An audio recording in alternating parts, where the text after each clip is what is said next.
জিন ভূত ভয় পায় এমন 5টি জানা অজানা গাছ নিয়ে আলোচনা।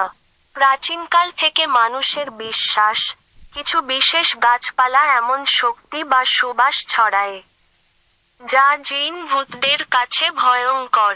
আজ আমরা সেই ধরনের 5টি গাছ নিয়ে সুন্দরভাবে আলোচনা করব।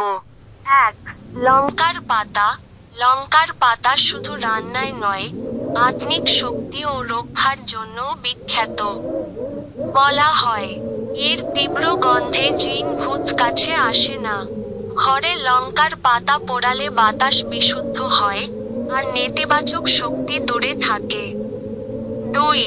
নিম গাছ। নিম গাছ আমাদের কাছে ঔষধি গাছ হিসেবে পরিচিত, কিন্তু অনেকে জানেন না, নিম পাতার তিতা গন্ধ এবং এর উপস্থিতি জিন ভূতদের তাড়িয়ে দেয়। তাই তো গ্রামের বাড়িতে প্রায়ই নিমের ডাল টাঙিয়ে রাখা হয়। 3. রুদ্রাক্ষ গাছ। রুদ্রাক্ষ শুধু ধার্মিকদের পবিত্র মালা নয়, বরং এর গাছও আত্মিক শক্তিতে পূর্ণ। হিন্দু ও বৌদ্ধ বিশ্বাস অনুযায়ী, রুদ্রাক্ষ গাছের ছায়ায় জিন ভূত বসতে সাহস পায় না। এর ফলে আশেপাশের পরিবেশ থাকে নিরাপদ। 4. তুলসী গাছ। তুলসী গাছ প্রায় প্রতিটি হিন্দু ঘরে দেখা যায়। শুধু ধর্মীয় কারণে নয়, এর আত্মিক ক্ষমতার কারণেও। তুলসীর চারপাশে এক ধরনের শক্তি থাকে, যা অশুভ আত্মা, জিন ভূতদের দূরে রাখে। তুলসী পাতা পোড়ালে বাতাসে পবিত্রতা ছড়ায়। 5. আকন্দ গাছ। আকন্দ গাছের পাতা ও ডাল অনেক কালে তান্ত্রিক ক্রিয়ায় ব্যবহৃত হতো। বলা হয়, আকন্দের তীব্র গন্ধ ও এর ল্যাটেক্স রস জিন ভূতের চোখে বিষের মতো লাগে।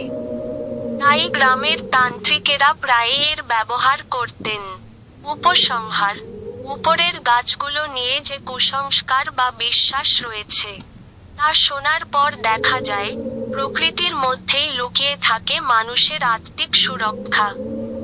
যদিও বিজ্ঞান সবটা মানে না, তবু মানুষের বিশ্বাস ও অভিজ্ঞতা যুগের পর যুগ ধরে এই ধারণাগুলো বয়ে নিয়ে এসেছে। তাই বলা যায়, প্রকৃতি শুধু ঔষধ নয়, আত্মিক রক্ষাকবচও বটে। বলুন তো, এর মধ্যে আপনার জানা গাছ কোনটি?